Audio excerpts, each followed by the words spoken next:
قل بفضل الله وبرحمته فبذلك فليفرحوا هو خير مما يجمعون۔ گناہوں کا فتنہ جب عورت کے فتنے میں ڈھلتا ہے تو ماحول برا ہو جاتا ہے، اور یہ کب ہوتا ہے؟ جب بے حیائی، بدکاری، ہم جنس پرستی اور زنا عام ہو جائے۔ عورتیں خواہ مردوں کو برائی کی دعوتیں دیتی پھریں۔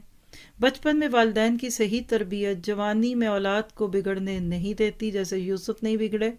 نامحرم لوگوں سے تنہائی میں ہرگز نہ ملیے۔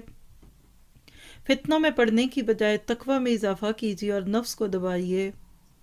یہ کریں گے تو انشاءاللہ ان فتنوں سے بچیں گے۔ ایک روایت لیجئے گا مسند احمد کی 10042۔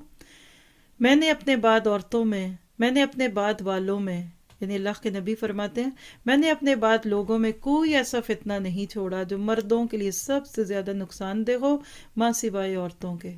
حضرت اسامہ سے روایت پہنچی۔ تو آج دیکھیے عورت کہاں نہیں ہے، سروں پہ تو ناچتی ہوئی عورتیں ہیں، کانوں پہ اور بڑے بڑے بل بورڈز پہ۔ اللہ تعالی ہماری آنکھوں اور دل دماغ کو پاک کر دے۔